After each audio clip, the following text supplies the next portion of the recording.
Bienvenidos, welcome, bienvenidos. Sejam bem-vindos ao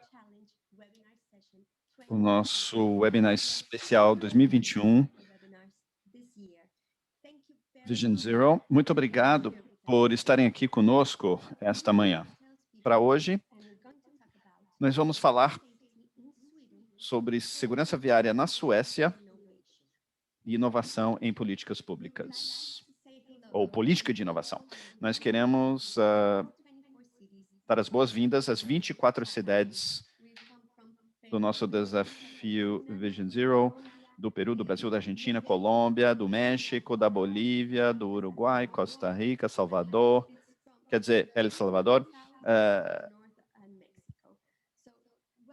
Sejam todos bem-vindos, sejam todos bem-vindos às outras cidades e os outros países que não mencionamos aqui. Queremos lhes desejar as boas-vindas a esse primeiro webinário. Também nós queremos agradecer os nossos parceiros que são fundamentais nessa experiência. Aos nossos parceiros, muitíssimo obrigado. É um enorme prazer trabalhar com todos vocês e os nossos patrocinadores com o generoso apoio. O 3M, PTV Group e Volvo Group. Muitíssimo obrigada. E nós queremos que seja um espaço de diálogo, troca de experiências e ideias. Então, utilizem o chat, por favor, para fazer as suas perguntas, tirar dúvidas, comentários, o que vocês quiserem. Pode ser em espanhol, português ou até em inglês, tá? E teremos uma equipe aqui para ajudar na tradução. Então, só um lembrete bem rápido, um pequeno detalhe. Quando você fizer a sua pergunta, você precisa fazer a sua pergunta para todos, né? Todos os panelistas, etc. Para que daí todos consigam enxergar a sua pergunta, o seu comentário, tá certo? E para entrarmos logo na sessão de hoje, é um enorme prazer apresentar o nosso palestrante, Matsiki Belin, mais de 30 anos de experiência com estratégias, colaborações e também aconselhando políticas Vision Zero no mundo todo e Vision Zero Academy, um grande parceiro e uma honra tê-lo aqui conosco hoje.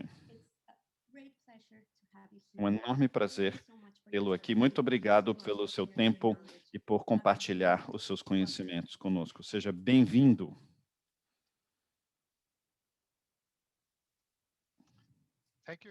Muito obrigado, Jessica, por essa apresentação.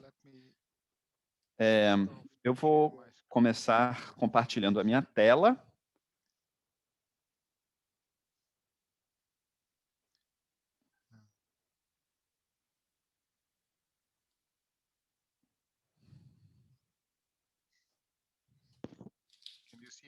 Vocês conseguem enxergar a minha tela bem?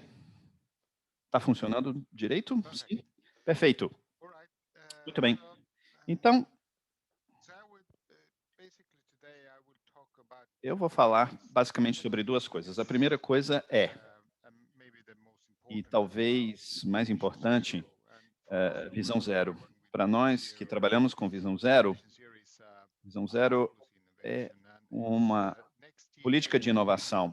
No próximo ano, a Suécia vai celebrar 25 anos da Visão Zero, porque a Visão Zero foi adotada pelo parlamento sueco lá em 97. Mas antes de entrarmos nesse assunto de Visão Zero, eu quero voltar um pouco historicamente falando, porque Visão Zero não é algo que surgiu do nada. A Suécia já tem muita tradição trabalhando com segurança viária, e é muito importante ter esse pano de fundo, esse contexto, entender por que nós estamos fazendo as coisas de uma forma diferente do que nós fazíamos historicamente falando. E Então, minha apresentação será mais ou menos em duas partes. A primeira parte é um apanhado meu histórico e a segunda parte a gente entra realmente na visão zero. Mas antes de começar, falando sobre a história disso tudo, eu também quero colocar essa história toda num contexto mais teórico, tá certo? E é uma pergunta meio retórica, tá certo? E às vezes com esses webinários é um pouco difícil a gente obter um diálogo. Mas para a gente pensar nisso, e se alguém quiser comentar no chat, fica à vontade. Então, minha pergunta primeiro é: você sabe o que que é isso, essa imagem? Sem ler ali a legenda, sem ler o texto que está ali na parte inferior. O que que é isso? O que que é essa imagem? Certo. É, é Chernobyl, né? Na antiga União Soviética, a usina nuclear de Chernobyl. Esse evento foi um evento muito importante por vários motivos. E, claro, quando eles fizeram estudos aprofundados sobre este evento, aconteceu que houve falhas técnicas gigantescas nessa usina nuclear, e foi a causa, desse enorme acidente. Mas a coisa mais interessante em relação a esse evento é que foi a primeira vez, tá, quando a gente realmente começou a falar sobre a cultura da segurança. E esse evento desencadeou, muita pesquisa sobre a cultura da segurança. E o que nós sabemos sobre essa cultura da segurança é tudo através de pesquisa desenvolvida depois dessa época. O que nós aprendemos é que a cultura da segurança não é algo que você tem ou não tem, não é um conceito binário. Nós evoluímos em diferentes fases, estágios, é muito mais uma evolução dessa cultura, tá? E a gente pode aplicar isso numa organização, numa empresa, num país ou num setor, numa indústria. E eu utilizo essa pesquisa para tentar entender um pouco mais sobre segurança viária. Então, eu coloquei essa escada cultural, digamos assim, para tentar entender, né, como que seria uma boa cultura de segurança viária. Então, a primeira coisa aqui é o passo patológico, né? É a patologia da questão, ou seja, é onde você não está nem aí, você não se importa, né? Se você tem fatalidades e lesões graves, talvez você pensa, cada um está fazendo o melhor que pode para sobreviver num ambiente hostil, e as coisas são assim mesmo. O próximo passo é quando a sociedade Hum, não está contente, não está feliz com essa situação e começa a achar que é realmente um problema. Se nós temos fatalidades ou lesões graves ou sinistros acontecendo no trânsito, a gente precisa fazer algo a respeito, mas nos tornamos muito reativos. Esse é um passo típico dos políticos, geralmente. Eles, geralmente, nas nossas sociedades, eles são bem reativos e eles querem que alguma coisa aconteça instantaneamente após, sei lá, um grande acidente. Mas, infelizmente, esse tipo de passo não é sustentável a longo prazo, né? Você tem essa reação, sei lá, com uma campanha, eh, alguma intervenção a curto prazo, ou até paliativa, mas você não cria uma segurança sustentável a longo prazo. Agora, a terceira fase, o terceiro passo é quando você começa a sistematizar, ou seja, você começa a lidar com o problema de uma forma mais sistemática. Você estabelece normas, padrões, regulamentação, um programa, você cria instituições, etc. Quando nós falamos de segurança viária. E, geralmente, quando nós pulamos dessas primeiras fases para essa fase amarela, aqui na nossa escadinha, aí a gente pode ver o que você começa a dominar você começa a ver uma redução, talvez de 30%, 50% do problema. Por exemplo, fatalidades no trânsito. E isso é muito bom, né? Sem dúvida, é um ótimo passo na direção certa. Aí você começa a ser muito mais sistemático. Mas, geralmente, a gente atinge um platô, onde a gente não enxerga mais um progresso. Então, você trabalha de uma forma sistemática, mas não há mais progresso. Então, o próximo passo é quando você se torna proativo, tá? E você começa, por exemplo, nessa fase burocrática ou calculadora, você está talvez trabalhando com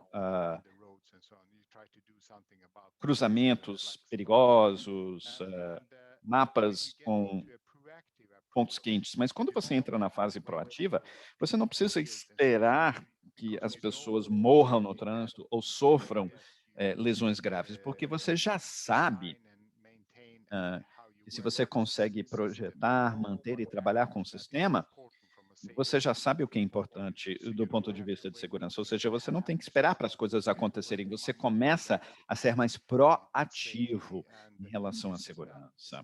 E é possível estabelecer indicadores de performance de segurança, ao invés de só correr atrás de grupos de risco ou fatores de risco. E há uma melhoria contínua. E daí, o último passo é quando você já tem um sistema seguro implementado, aí você tem que manter esse sistema. E isso é muito difícil, porque todos que estão envolvidos no sistema precisam pensar em segurança o tempo todo. Então é muito difícil manter um sistema a longo prazo. E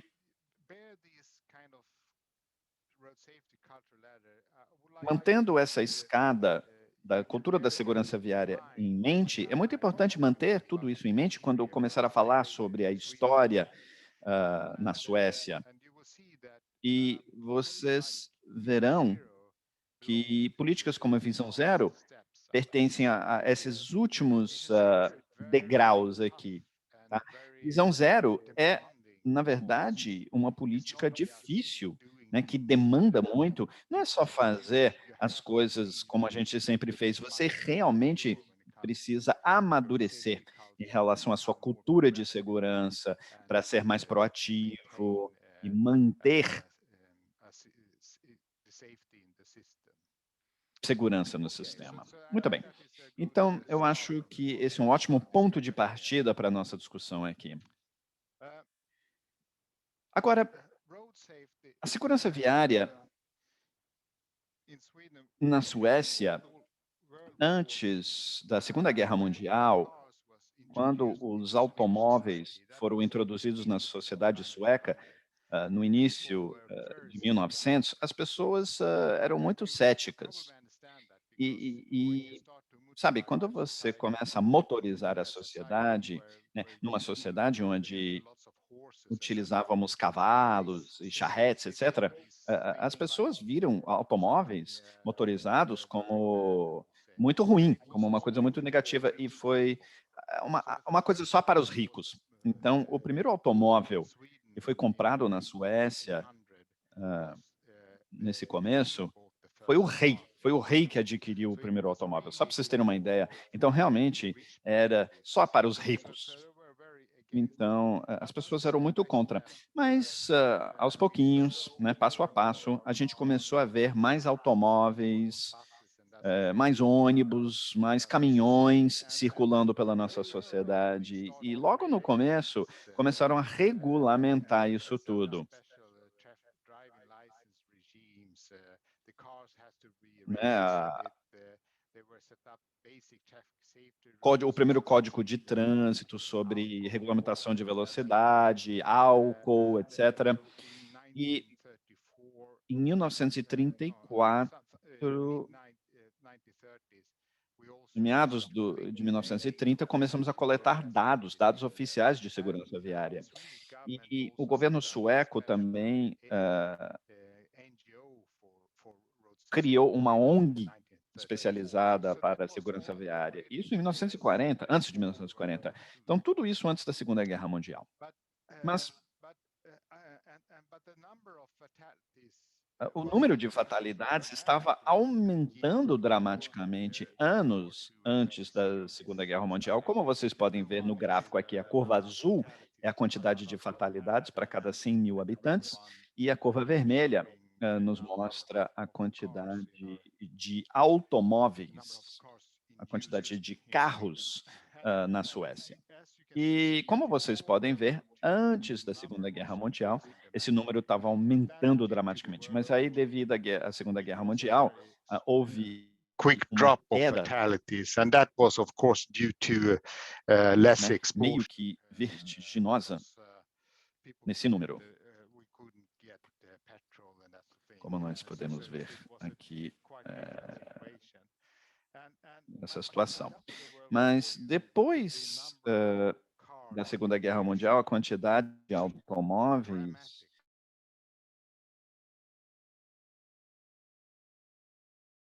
antes da guerra estava meio cética em relação aos automóveis individuais. Aí os políticos começaram a mudar a sua atitude e começaram a pensar que é uma ótima ideia. Todo mundo devia ter um carro, todo mundo devia ter um automóvel, né, ter acesso a um automóvel. É isso que os políticos achavam na época. E a Suécia, felizmente, não estava envolvida diretamente na guerra. Então, a gente ajudou a reconstruir o resto da Europa. Então, né, com o aço, siderurgia, que ajudou o resto da Europa a se reconstruir. E a Suécia ganhou muito dinheiro nessa época fazendo isso, nessa reconstrução. E uma boa parte desse dinheiro foi investida num sistema viário, né? Porque como a gente acreditava que os automóveis motorizados seriam a nossa próxima evolução na sociedade, nós começamos a ver um altíssimo crescimento econômico, um aumento de automóveis, né, da nossa frota, mas também mais fatalidades e mais lesões, né, para cada 100 mil habitantes, como nós podemos ver aqui. Então, não foi uma situação muito interessante.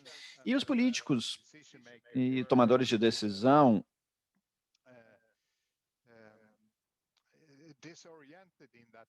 ficaram meio desorientados na época. Eles não sabiam o que fazer a respeito desse problema, então começaram a pesquisar, né, para tentar entender o que estava acontecendo com esse problema e tentar elaborar alguma intervenção. E nós sabíamos que os Estados Unidos, a Inglaterra, etc., estavam mais avançados. Então, né, como lidar com esses problemas, etc. Então, por exemplo, a velocidade era livre, tá, em regiões urbanas e rurais. Mas aí, em 1956, nós introduzimos os limites de velocidade para as áreas urbanas. E como vocês podem ver, teve uma pequena queda aí nessa época, mas logo depois voltou a aumentar novamente. E também nos anos 60, tivemos limites de velocidades especiais para feriados, etc. Então, quer dizer, intervenções reativas, tá, por assim dizer, para tentar enfrentar este problema. Mas nada estava realmente funcionando. Então, os automóveis estavam aumentando em números, mas as fatalidades também. Mas aí, nessa época, a Suécia, nós utilizávamos a mão inglesa, né, no lado esquerdo. Isso não era muito bom, porque o resto da Europa utilizava o lado direito. E daí o trânsito começou a se internacionalizar. E a gente tinha que fazer alguma coisa em relação a esse problema. E os políticos decidiram deixar a mão inglesa e agora dirigir no lado direito. Então, vocês podem imaginar que para fazer essa reforma, né, você tem que convencer todo mundo. Você não pode simplesmente fazer isso passo a passo, ou seja, é quase que da noite para o dia, no país todo, ao mesmo tempo, e todo mundo tem que aderir. Agora, as pessoas ficaram muito céticas, muita resistência política nessa mudança da mão inglesa, porque muitas pessoas achavam que isso ia acabar numa catástrofe do ponto de vista de segurança viária. Mas como vocês podem ver, em 67, o ano que nós mudamos da mão inglesa para a mão normal, digamos assim, a quantidade de fatalidades diminuiu de uma forma dramática aquele ano. Então isso foi fantástico, né? Foi uma reforma muito, muito bem sucedida. E para organizar essa reforma, você precisa de muita colaboração entre a política, os agentes de trânsito, o governo municipal, as ONGs. Então, eles estabeleceram um grupo de pessoas, né, como se fosse um grupo de trabalho, e começaram a trabalhar de uma forma sistemática, e muitas campanhas, muita informação disseminada. E, na mesma época, o ministro do Transporte, Olaf Palme, eu não sei se vocês ouviram falar dele, mas ele provavelmente é um um dos ministros suecos mais bem conhecidos. Depois ele se tornou o primeiro-ministro da Suécia e sofreu um atentado em 86. Ele foi baleado, mas enfim, se tornou muito famoso. E Olaf Palme, ele ele era uma figura, tá? Foi ministro dos transportes na época, na Suécia, e ele, eu diria que ele não gostava tanto assim dos Estados Unidos, quer dizer, ele era muito contra a guerra do Vietnã, por exemplo.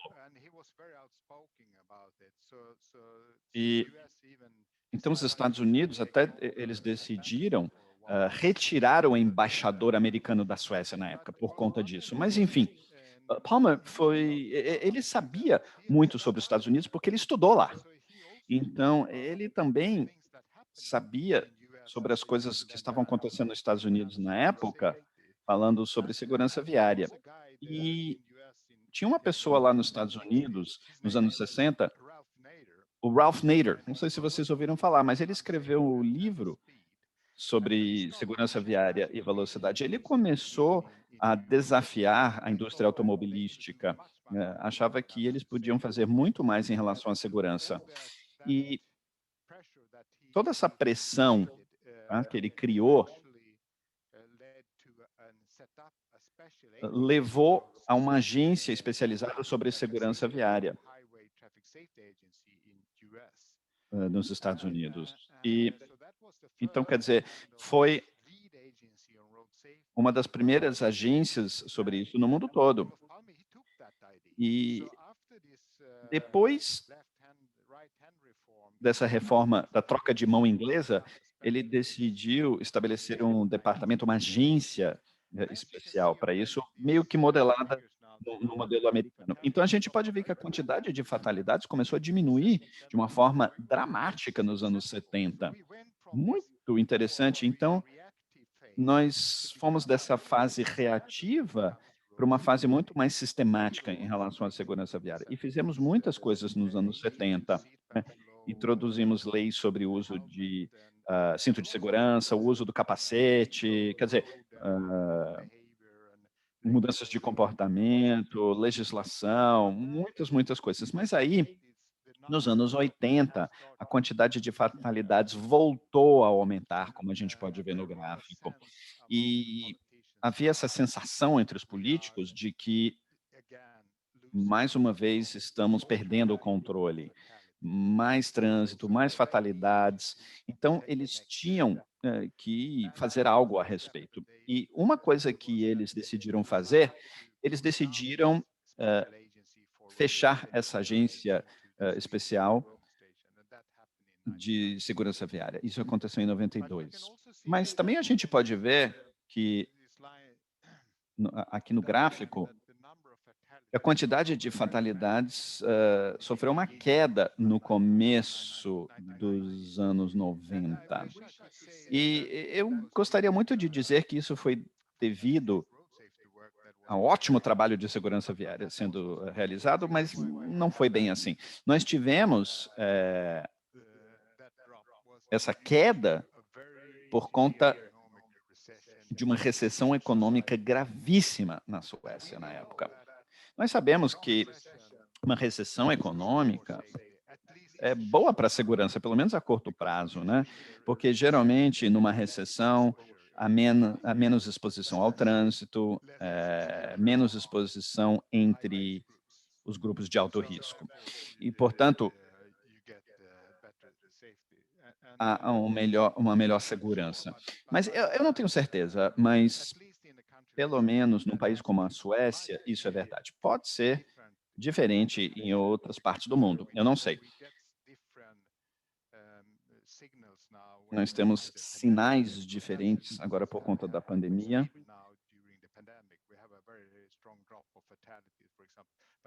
Há uma queda de fatalidades, mas em outros países, às vezes até um aumento. Eu acho que isso é porque a exposição muda de uma certa forma, mas eu não sei. Eu realmente não sei exatamente o que acontece, mas, de qualquer forma, essa exposição é muito importante. E no contexto sueco, se você tem uma recessão econômica, pelo menos a curto prazo, pode ser interessante em termos da segurança. Mas nós sabíamos que quando as coisas voltassem ao normal, digamos assim, a gente teria um grande problema, porque nós sabíamos que as estratégias que tentamos implementar nos anos 80 não estavam funcionando, então a gente tinha que inventar uma coisa nova. E eu acho que isso, eu diria, seria visão zero. Então agora nós vamos para a próxima parte da minha apresentação e vou falar um pouco mais sobre Vision Zero, né, visão zero, como uma política. Em 97, visão zero foi adotada pelo parlamento sueco. Basicamente, uma imperativa ética que diz é inaceitável que as pessoas morram ou sofram lesões graves no trânsito. Ou seja, é o que a maioria das pessoas acham quando ouvem essa palavra visão zero, né? É uma meta a longo prazo para eliminar fatalidades e lesões graves. Mas para nós que trabalhamos muito com isso, vai além dessa ideia. Não é apenas um objetivo, uma meta a longo prazo. São diferentes estratégias quando nós falamos de segurança. E para mim, tentar explicar essa nova estratégia, né, de visão zero é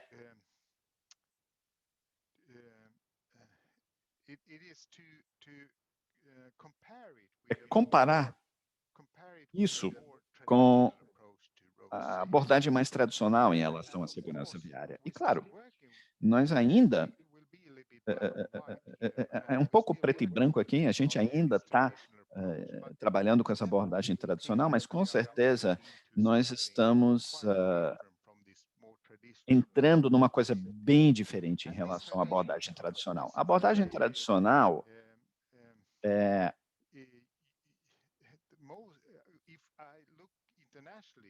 olhando para o resto do mundo, para muitos países, para muitos, é assim que eles pensam em relação à segurança viária, e ainda pensam hoje, em 2021. Então, quer dizer, a gente não viu essa transformação ainda, mas tá. Vamos ver essa abordagem tradicional de uma forma aprofundada, aí vocês vão começar a entender, né, do que eu estou querendo dizer. Então, na abordagem tradicional, o problema que nós estamos tentando resolver é o problema em relação aos sinistros, né? Colisões no trânsito. E nós sabemos dos estudos aprofundados em sinistros no trânsito que 90% de todos os sinistros são devidos a erro humano, né? 90%, certamente, é um mantra até, né? Desde que o carro começou a fazer parte da nossa sociedade. Se eu voltar na história sueca e ler alguns relatos quando nós introduzimos os automóveis motorizados, a gente encontra, né, esse tipo de informação que explica o problema. 90% de todos os sinistros ou acidentes são devidos a erro humano ou fatores humanos. Portanto, nós colocamos toda a responsabilidade da segurança, toda a responsabilidade é colocadas em nós como indivíduos. Então, se algo der errado, você sempre pode encontrar alguém para culpar. E as nossas estratégias têm sido, né, têm se concentrado para tentar criar um ser humano perfeito que sempre faz a coisa certa, através de regulamentação, fiscalização, educação, informação, etc. Então, quer dizer, nós tentamos modificar o comportamento das pessoas, né, em algo que nós achamos que seria o ser humano perfeito, que sempre faz a coisa certa. E esse tipo de abordagem tradicional é baseada na ideia de que as pessoas não querem segurança, ou seja, a gente tem que vir, né, de cima para baixo e meio que se impor, impor que as pessoas precisam aceitar a segurança. E a gente não acha que consegue realmente resolver esse problema. Então, quer dizer, se a gente consegue reduzir os riscos passo a passo e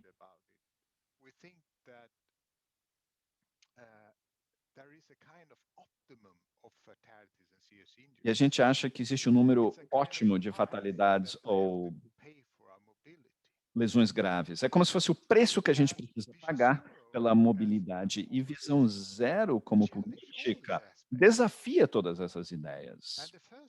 E a primeira coisa é que o problema que nós estamos tentando resolver no arcabouço, né, no contexto da visão zero, não são os sinistros, não são as colisões ou acidentes. O problema que nós estamos tentando resolver é que as pessoas morrem e sofrem lesões graves. Esse é o problema de fato.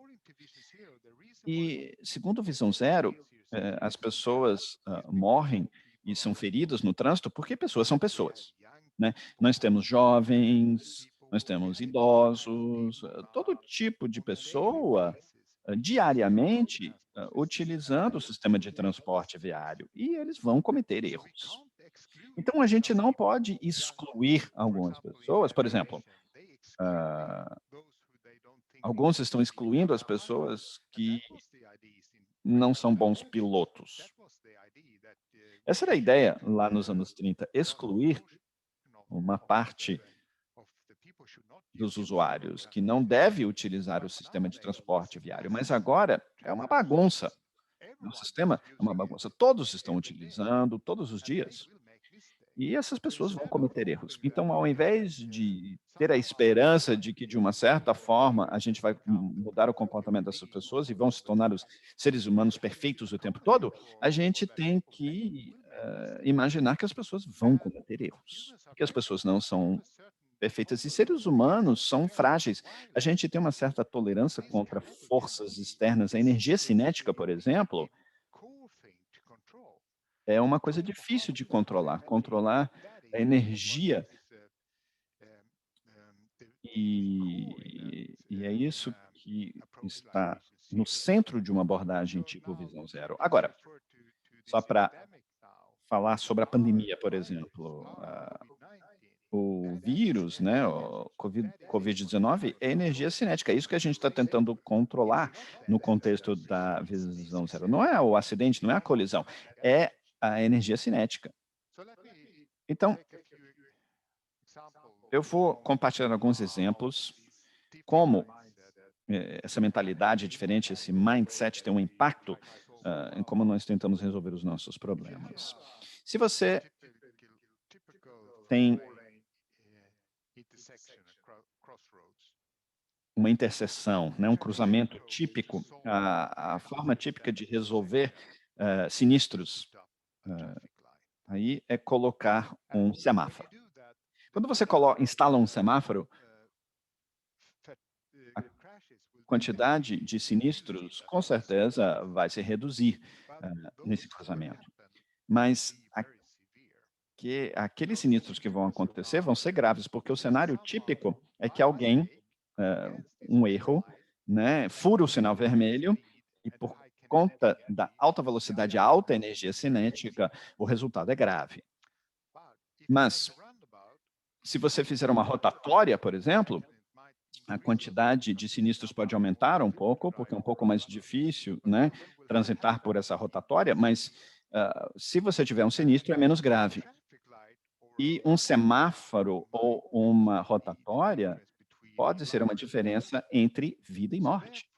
Portanto, no contexto da visão zero, a grande responsabilidade da segurança é colocada em cima de nós que projetamos o sistema. Agora, claro, os usuários individuais têm as suas responsabilidades, sim, mas se algo der errado, e se eles não estão indo de acordo com as leis, etc., isso volta para nós, como os projetistas do sistema, né? A gente tem que sempre melhorar o sistema para lidar com os erros dos seres humanos, né, dos usuários, das pessoas. Então,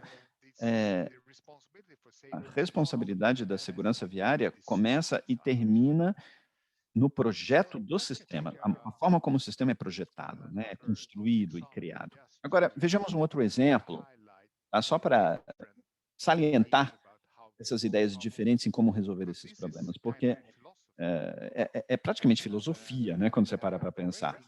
E tem um impacto enorme na forma como nós achamos que conseguimos resolver os problemas. Vamos falar sobre alcoolemia. Na Suécia, nós temos uma tradição enorme de trabalho com alcoolemia.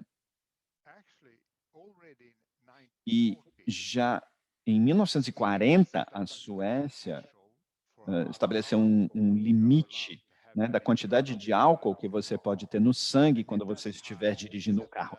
E na época estabeleceram esse limite 0,08. Enfim, foram os médicos suecos que estabeleceram um método para mensurar a concentração de álcool no sangue. E nós mudamos isso de 0,08 para 0,05 e agora 0,02, tá? Esse é o novo limiar, digamos. E existem muitas campanhas educacionais, etc. E sanções, né, penalidades, se você for pego dirigindo embriagado. Você pode até ser preso, ou seja, punições, né, sanções severas, se você for pego numa blitz, por exemplo. Bom, também nós temos métodos aleatórios, ou seja, a polícia pode abordar qualquer pessoa, a qualquer momento, em qualquer lugar, e até fazer, né, um exame de etilômetro. Então, é uma forma muito eficaz, digamos assim, de fazer com que as pessoas não dirijam sob a influência do álcool. E tivemos bastante sucesso, ou seja, se você fizer esses controles aleatórios com o etilômetro, a polícia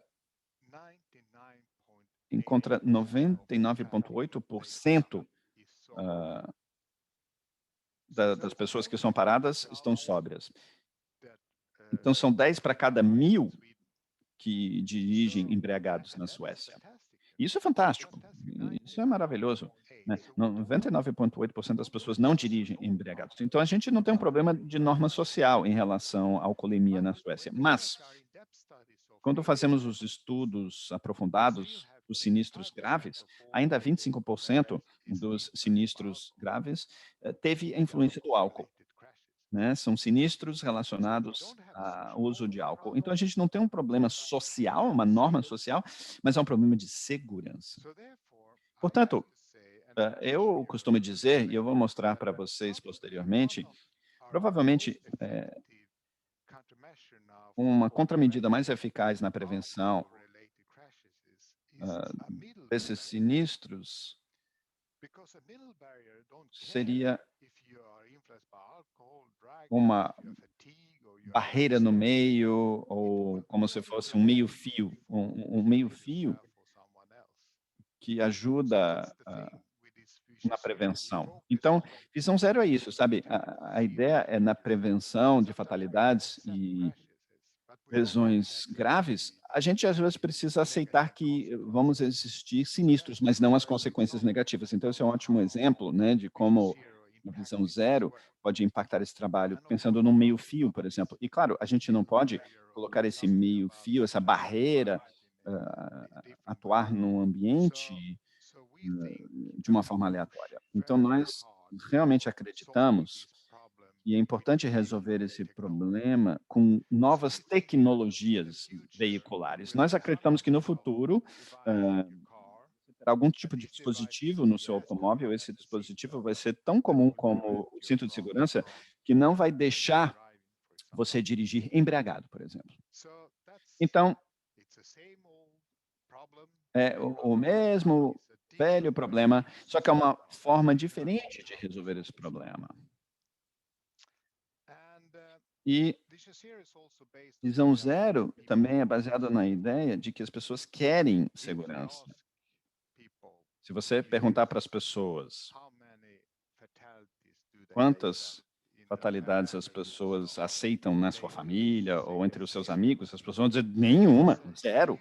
Então, isso é muito importante, né? Quando as opções são bem claras, as opções de segurança, a gente vê que há um impacto dramático em como as pessoas aceitam esse conceito. Por exemplo,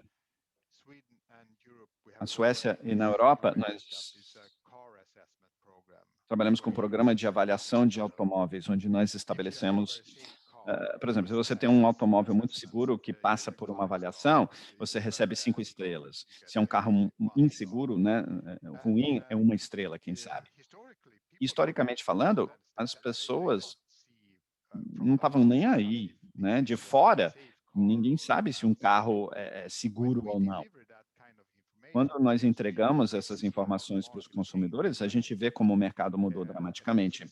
Pelo menos na Suécia, ou seja, as pessoas não querem um carro com 1 estrela, querem um carro que, né, tenha 5 estrelas, em termos de segurança. E claro, a longo prazo, nós queremos eliminar totalmente fatalidades e lesões graves. Na verdade, é isso que todo mundo quer, quando nós pensamos em visão zero. Mas como a gente pode ver, é uma mudança de paradigma, né, em como nós pensamos sobre a segurança e como a gente pode resolver esses problemas de segurança no futuro. E, na verdade, isso que o parlamento sueco adotou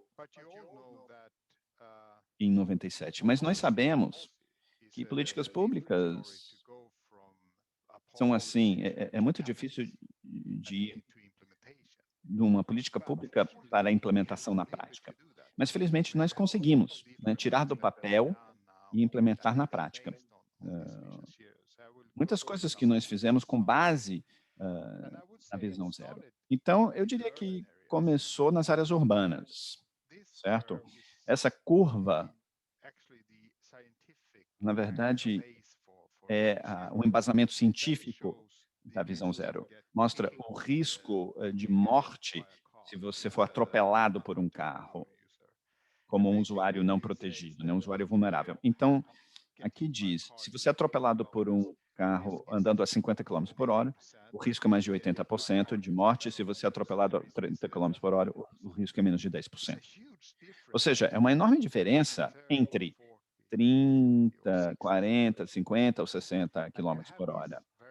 E essa é a curva de risco. E a mesma coisa quando a gente fala sobre outros tipos de sinistro, colisões entre automóveis, as curvas são bem parecidas. Mas, como indivíduo, você não precisa entender isso. Você não precisa entender se eu estou indo a 35 quilômetros por hora, 40 ou 50, que isso tem um impacto dramático, né, que essa energia cinética pode te matar ou não. Você não tem essa percepção. A gente não consegue entender isso, né? A gente dirige a 30, 40, 50 ou 60 por hora e a gente não tem muita percepção da energia cinética. Portanto, quando nós temos um ambiente tipo esse, né, onde você tem aqui essa travessia de pedestre. Bom, na Suécia nós permitíamos 50 quilômetros por hora nesse tipo de ambiente, ou seja,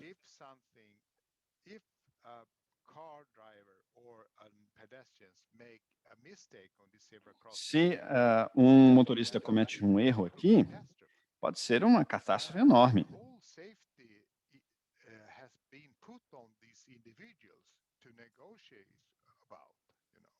But they don't have any perception that this is a very dangerous spot.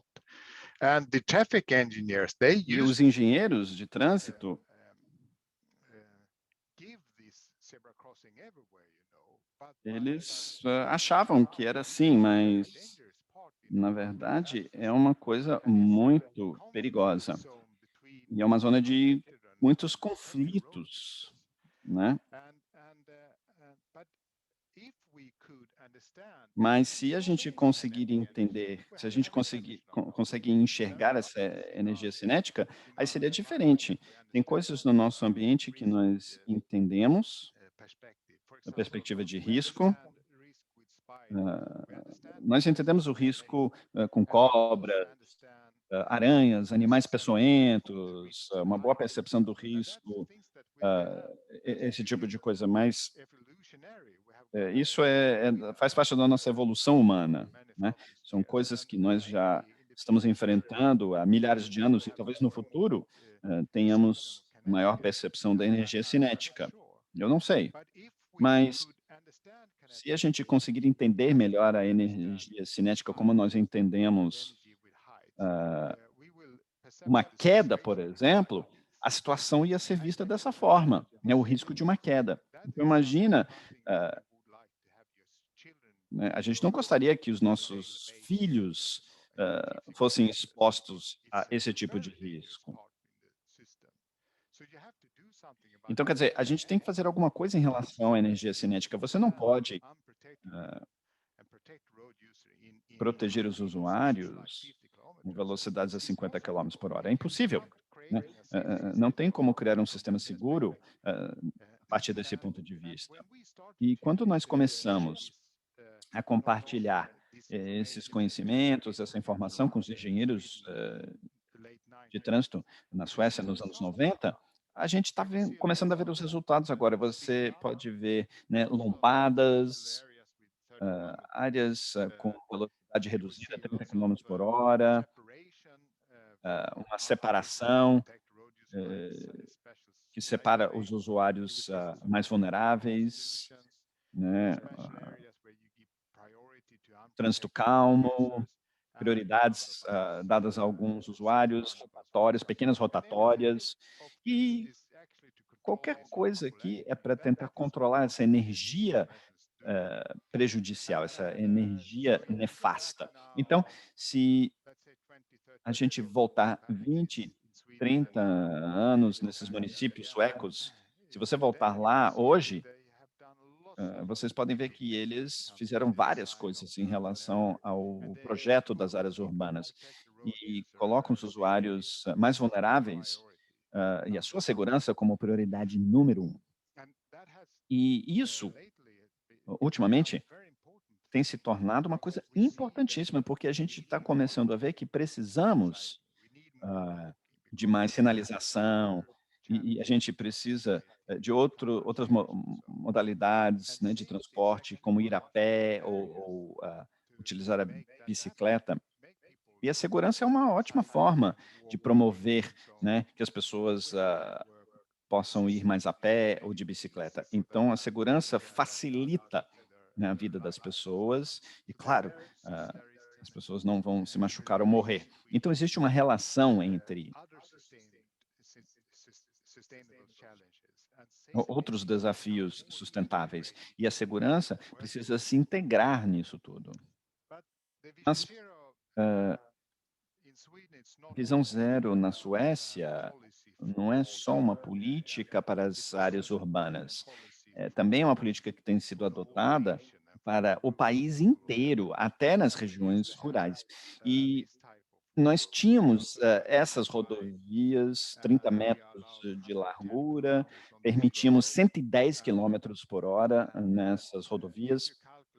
Se você calcular a quantidade de acidentes por quilômetro rodado, os especialistas, os engenheiros, diziam que isso aqui é seguro, essa rodovia é segura. Mas se você perguntar para as pessoas, os cidadãos, eles dizem que, nossa, isso aqui é a estrada da morte.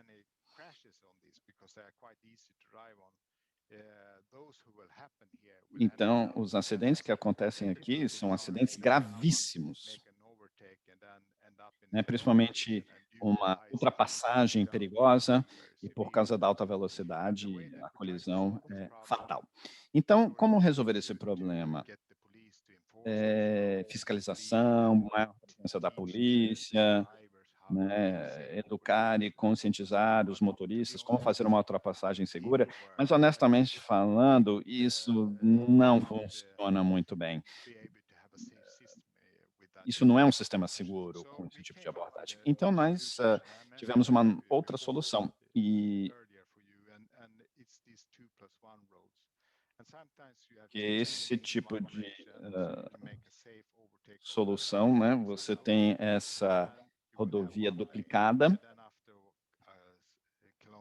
e às vezes você tem duas faixas, uma faixa para poder fazer ultrapassagem. Mas eu acho que a coisa mais importante é essa barreira aqui do meio. Então, a diferença de segurança entre essa abordagem mais tradicional, né, essa rodovia, e essa aqui, que é duplicada, em que 89% de redução de fatalidades e lesões graves nessas rodovias aqui. Funciona muito, muito bem. E é um ótimo exemplo, um exemplo concreto, na verdade, da visão zero na prática.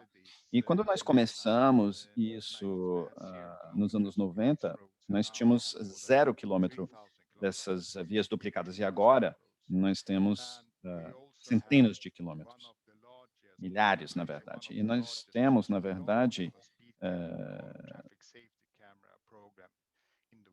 nós temos um dos maiores redes de radares ou lombadas eletrônicas, e nós trabalhamos com essas câmeras para ajudar as pessoas a diminuírem a velocidade. E funciona muito bem. Mas, infelizmente, eu não tenho muito tempo para entrar nos detalhes aqui. Mas só para meio que resumir essa história toda, nós já fizemos muitas coisas nas áreas urbanas, e a ideia é o controle da energia cinética, o controle da velocidade.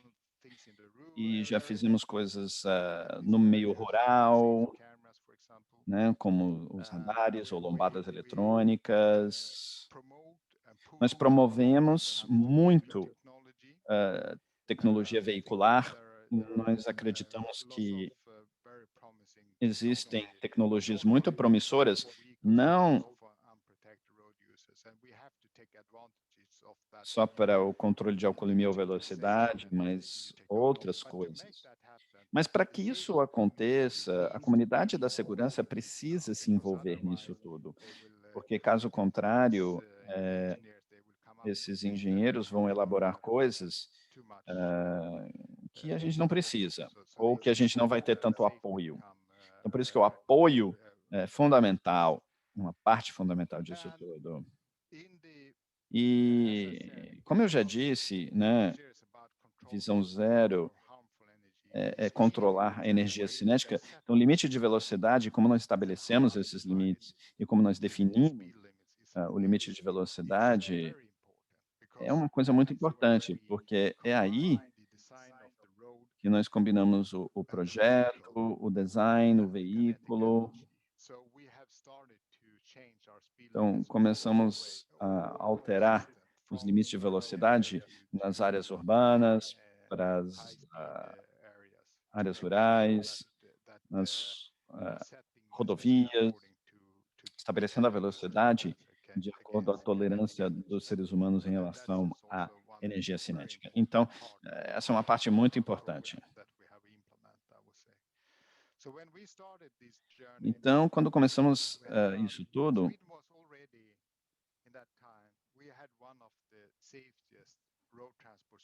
nós tínhamos um dos sistemas mais seguros, como vocês podem ver aqui. E as pessoas achavam que seria impossível para os países melhorarem a sua, mas nós mostramos, nós conseguimos mostrar, né, nós fomos de 7 a menos de 2 fatalidades para cada 100 mil habitantes. Então, quer dizer, nós mostramos que mesmo um país avançado consegue reduzir o número de fatalidades a mais de 50%. E estamos orgulhosos, claro, mas não estamos satisfeitos com a situação. Então, agora,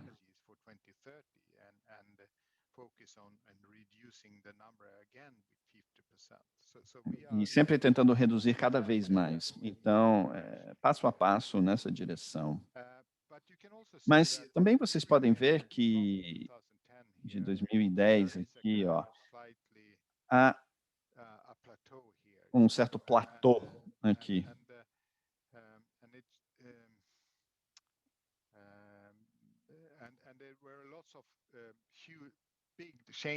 E grandes mudanças também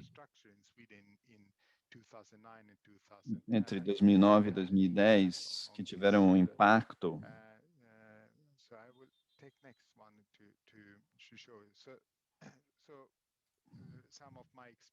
Então, algumas experiências aqui, nós tivemos bastante sucesso, com certeza.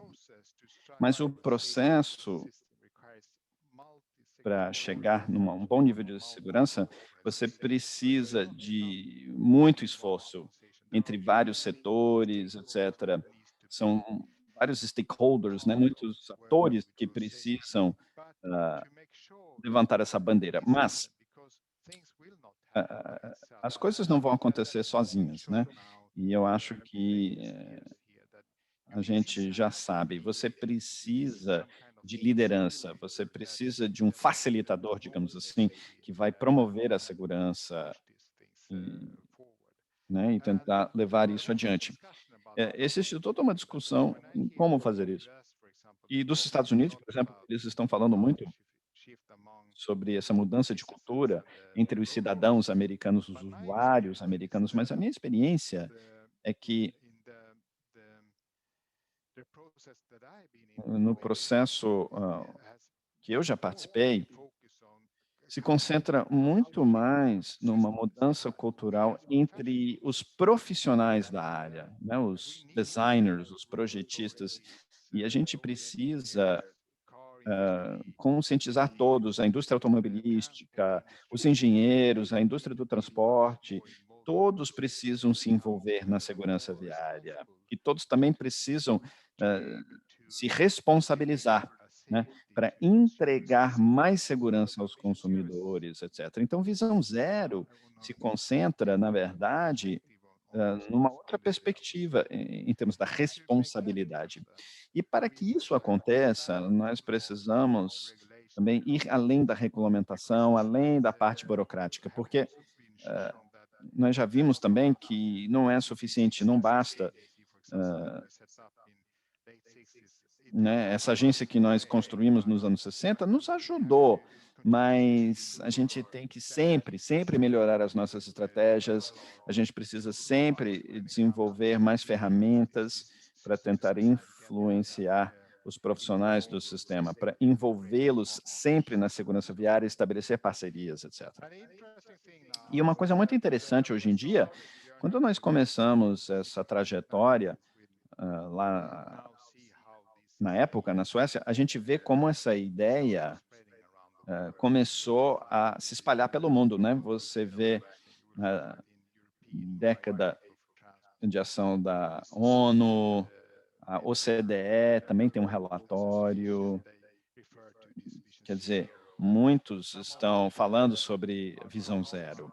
E muitos colegas no mundo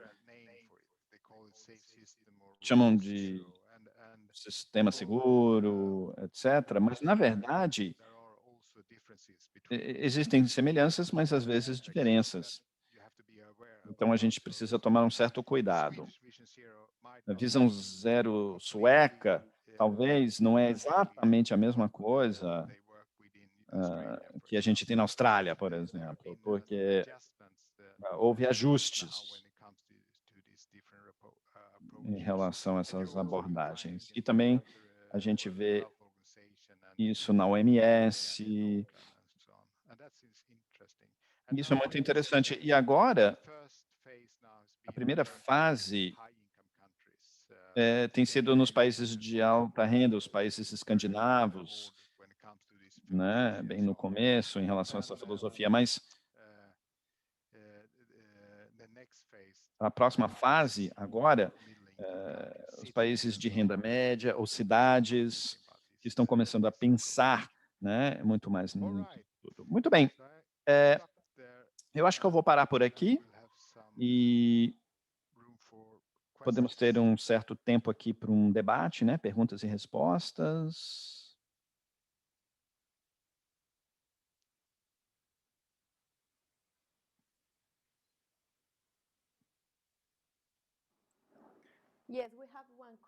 Sim, nós temos uma pergunta, Cíntia, de Bogotá, e a pergunta é: existe uma norma ou condição em relação à ocupação do solo que você identificou como uma boa norma para melhorar a segurança viária?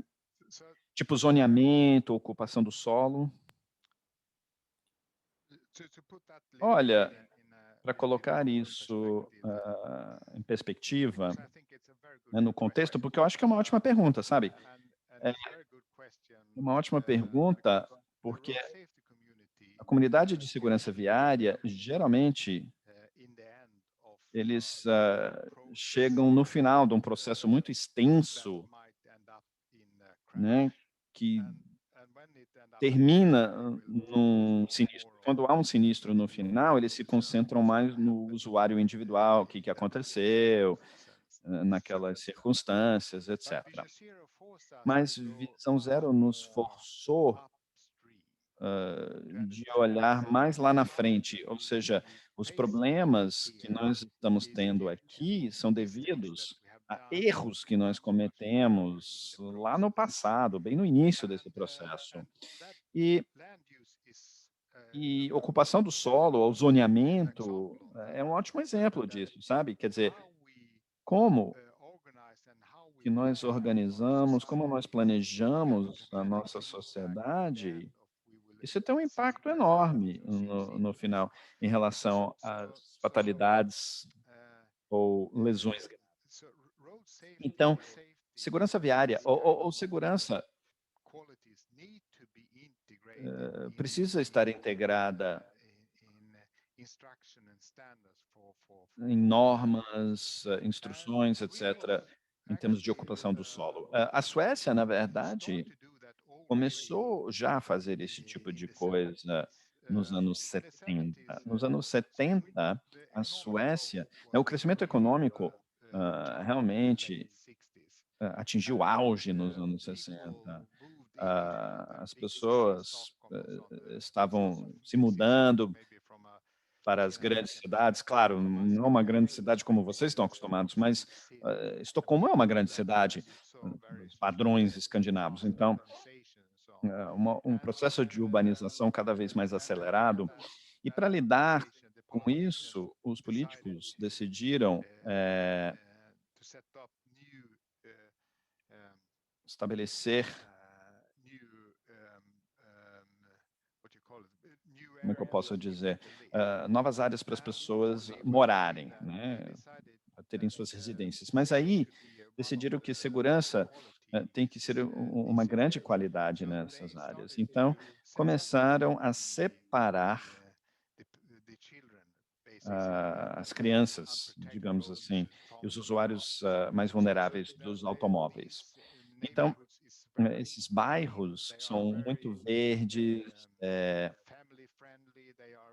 muito amigável para as famílias, ótimo para o ciclismo. Então, quer dizer, já estavam falando sobre essas coisas nos anos 70. Então, na ocupação do solo, é muito importante pensar nesse tipo de coisa, né? Como separar os usuários e menos exposição.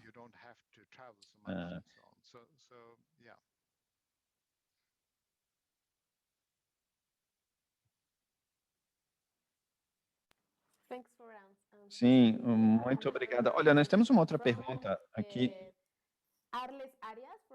Arias, de Medellín, na Colômbia. A pergunta é: como alinhar diferentes setores, né, as montadoras, as comunidades, com essa abordagem visão zero?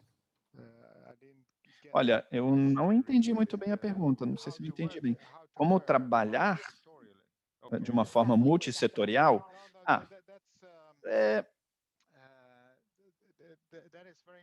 isso é muito importante. E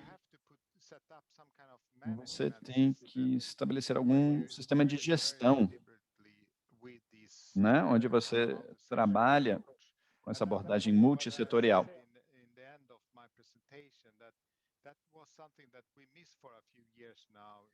E acho que é uma coisa que estava faltando até 2016, quando revisamos os compromissos em relação à visão zero e o governo decidiu nos atribuir uma tarefa para ser a agência, né, o departamento líder. Então, é muito importante ter alguém na sua sociedade, não importa se é no nível municipal, ou estadual, ou federal. Você tem que ter alguém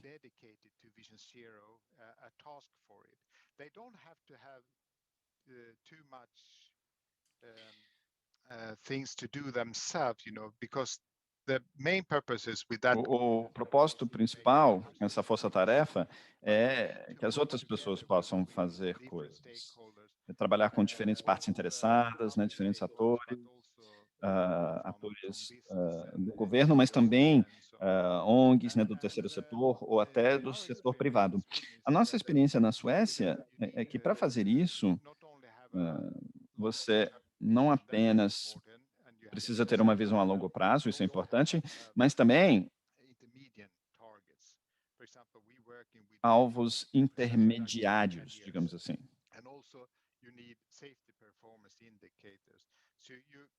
Indicadores de performance, ou seja, um sistema, estratégias a longo prazo,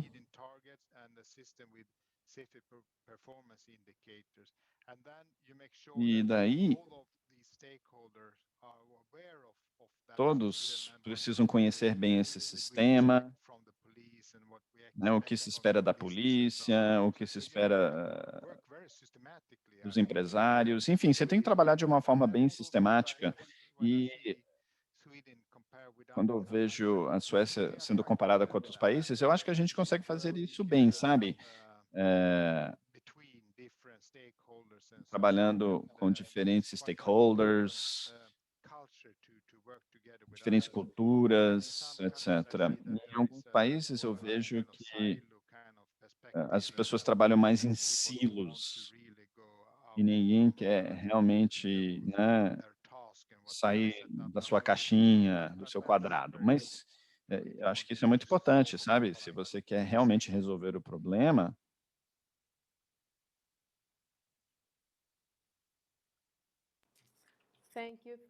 certo? Muito obrigada pela resposta.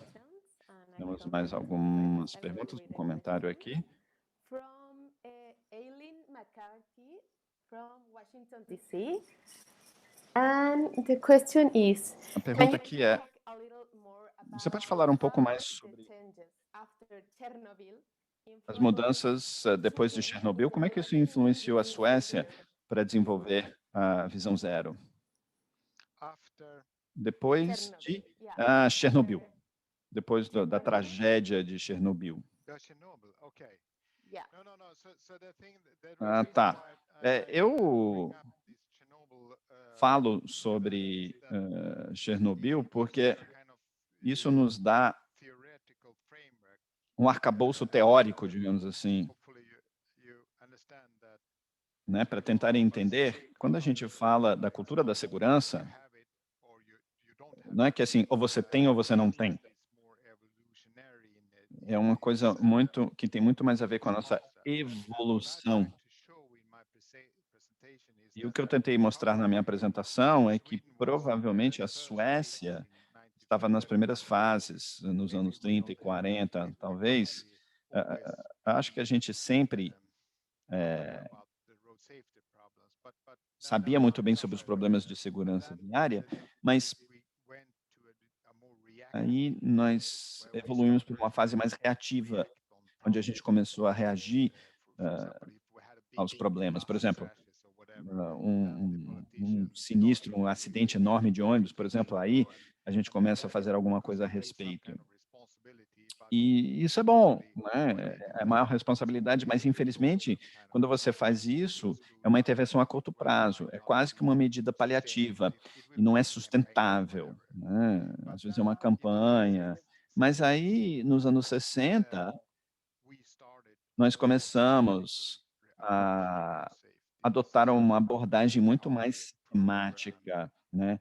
Pensando em metas, alvos, programas, etc. Isso é muito bom quando você começa a trabalhar com a segurança dessa forma, né? Quando você atinge esse nível. Mas quando nós adotamos a visão zero, a gente avançou para a próxima fase, uma fase proativa em relação à segurança viária. E isso é totalmente diferente de uma abordagem reativa a curto prazo. Então, se eu tentar avaliar a Suécia de fora, né, para dentro, eu diria que em algumas partes do sistema nós temos um sistema de segurança, mas de modo geral eu diria que estamos na fase proativa agora. E isso cria outro tipo de liderança, uma diferente forma de trabalho. Não basta só ter um programa de segurança viária, você tem que ser muito mais proativo, sabe? Você tem que trabalhar de uma forma mais proativa, mais sistematizada em relação à segurança. E, como exemplo, tá, um sistema seguro, eu diria um passageiro num trem sueco, esse é um sistema seguro, né? Porque nós não temos acidentes com os trens na Suécia. E para eles, nesse setor, é realmente como manter, né, um sistema ferroviário seguro, ou seja, quando eles não respeitam as normas e começarem a, como é que eu posso dizer, começar a utilizar atalhos, aí sim isso pode ser um problema do ponto de vista da segurança. Então, eles têm que manter esse nível. Essa era a relação, na verdade, entre Chernobyl, né, o problema de Chernobyl e o que eu estava me referindo aqui. Tá certo, muito obrigada. Nós temos uma outra pergunta. if there are any safety measures Se alguma medida de segurança philosophy nessa filosofia developed for Chernobyl autonomous cars. no desenvolvimento dos carros autônomos, né? E em rodovias como o Autobahn na Alemanha, para saber sobre os carros autônomos, né? Os carros So, sem motoristas. um, Certo. among us, when we started Olha, talking about quando nós começamos a falar 90, sobre isso nos anos 90, it was quite visionary. era uma coisa bem visionária, né? Mas estamos ficando cada vez mais sérios. E por quê? Por causa das melhorias na tecnologia. Então, quer dizer, a utilização agora é muito promissora do ponto de vista de segurança, mas nós não precisamos aguardar, né, esperar pelos carros autônomos, porque existem muitas tecnologias agora que você tem que implementar nos carros para que os carros possam ser autônomos, né, dirigir sozinhos. Do ponto de vista visão zero,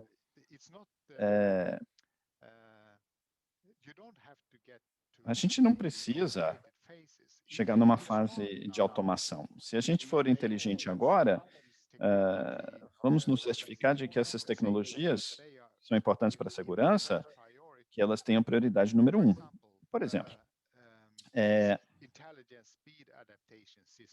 sistema inteligente de adaptação à velocidade, né? Os novos automóveis agora, com sensores, etc., talvez seja possível se certificar que cada carro tenha essa nova tecnologia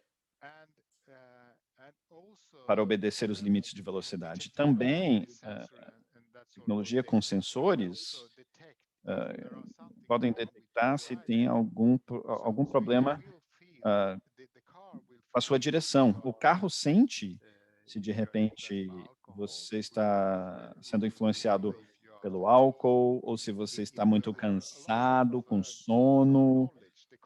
O carro terá muito conhecimento sobre o seu comportamento. E isso, é esse tipo de tecnologia que a comunidade da segurança precisa abraçar, né? Precisa discutir e promover. Caso contrário, sabe, porque tem muita discussão sobre automação, carros autônomos e tudo mais.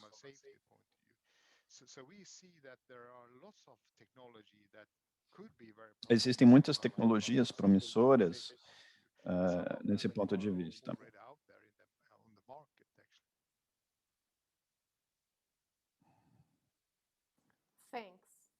Ok, obrigada. Nós temos uma outra pergunta. Luiz Pablo, de Montevideo, do Uruguai. E quer saber que, bom, ele diz que no Uruguai existe um crescimento do uso de motocicletas e quer saber quais são as medidas a curto prazo que podem ser recomendadas para um problema que hoje envolve mais de 50% das fatalidades com essas motocicletas, parece que de baixa cilindrada. Certo.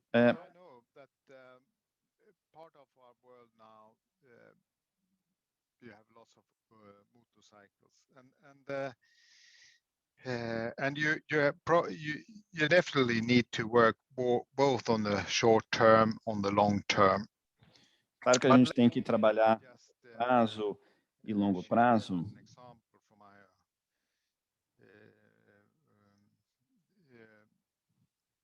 My own experience here. I think it was 2 years ago. Acho que talvez uns 2 anos atrás, eu estava no Vietnã, em Hanoi, e, sabe, vindo da Suécia, quando você está indo do aeroporto para o centro da cidade, em Hanoi, uma coisa que eu comecei a questionar é o que todas essas pessoas estão fazendo nessas motos, né? Tem crianças sendo transportadas em motos, é uma loucura. Agora, a coisa boa do ponto de vista de segurança é que todos estavam utilizando os seus capacetes, tá? Porque eu acho que é uma das soluções rápidas mais importantes para os sinistros envolvendo motocicletas. Mas, infelizmente, alguns desses capacetes são praticamente inúteis, porque eles não vão te ajudar se você sofrer um acidente, mas você vê todas essas pessoas utilizando esses capacetes. A OMS, por exemplo, eles estão trabalhando com muitas ONGs para influenciar governos para o uso obrigatório desses capacetes. Mas do ponto de vista da visão zero, eu diria que a solução não é bem por aí, sabe? Que nem o problema da ocupação do solo. A gente tem que pensar de uma forma mais abrangente e, portanto,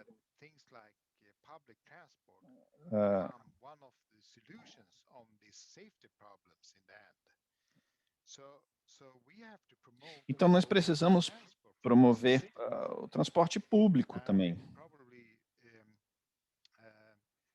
Make sure that there are other solutions for people to transport and choosing much more safe way to transport themselves instead of As pessoas precisam forced to using this motorcycle. So that would encontrar be formas mais seguras, né?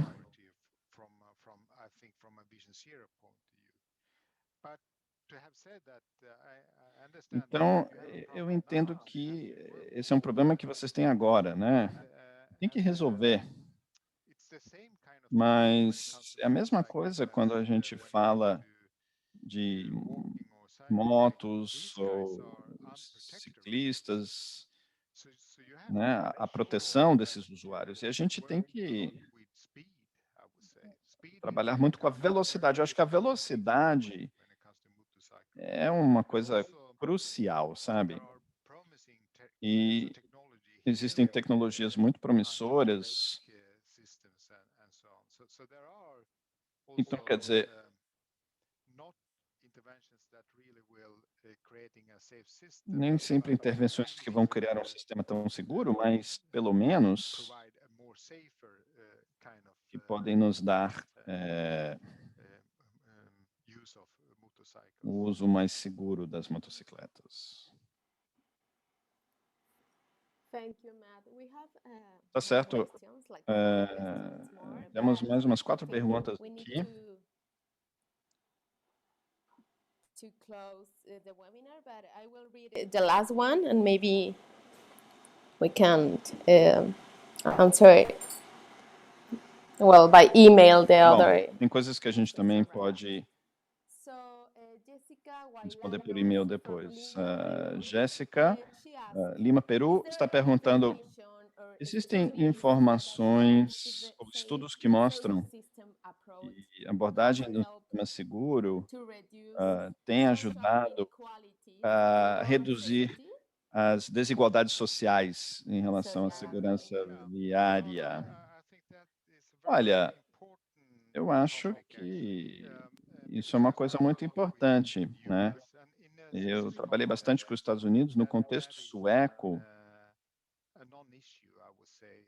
Não é nenhuma Because questão por lá, we porque don't have that kind of nós não temos probably because we are esse tipo de coisa, porque society that estamos numa sociedade onde that is very eco society, so to say. que é uma sociedade muito igual, ou seja, don't from a Swedish context have that discussion so much. But I have come across mas that eu a já lot discussion vi essa discussão, esse tipo de coisa nos Estados Unidos, sabe? unfortunately there E, infelizmente, lá, the discussion have going quite wrong actually because a discussão até in the meio traditional errado, safety porque work, one of the major interventions Eu acho que uma das grandes intervenções utilizada é fiscalização, por exemplo.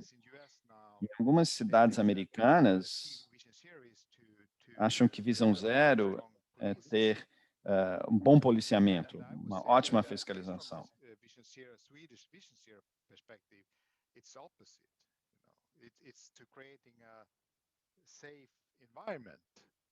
Então, a tentativa de criar um ambiente seguro. Um ambiente seguro é uma coisa que beneficia todos, né?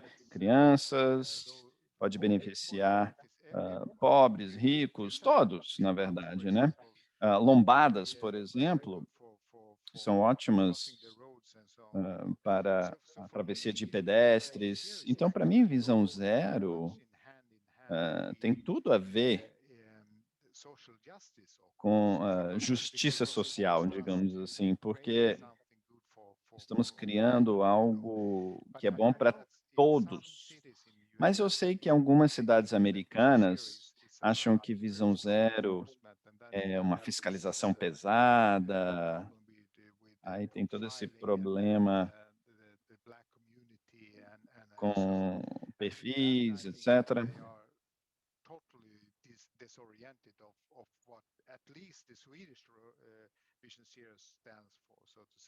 Então, visão zero não é exatamente isso. Por isso que é interessante ter essa discussão, né, como tudo isso está relacionado aos objetivos de desenvolvimento.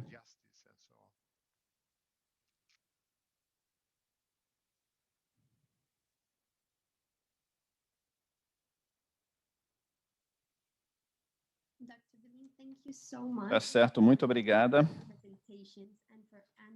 Muito obrigada pelo seu tempo, pela sua palestra, obrigado pelas respostas. Nós temos várias e várias perguntas que depois nós vamos encaminhar via e-mail. Eu acho que é fascinante, nós aprendemos muito aqui com o senhor. Só um lembrete rápido, nós teremos mais webinários, o próximo é no dia 30 de junho, daqui a uma semana, mesmo horário, tá? Eu espero que vocês possam participar também. Governança, liderança e dados. Então, teremos também outras perguntas, outras coisas no próximo webinário. Muito obrigado pelo seu tempo, pelo seu empenho e ter compartilhado tanto conhecimento conosco. Então, aos participantes, muito obrigado e a gente se vê na próxima vez. Tenham todos um ótimo dia. Muito obrigado.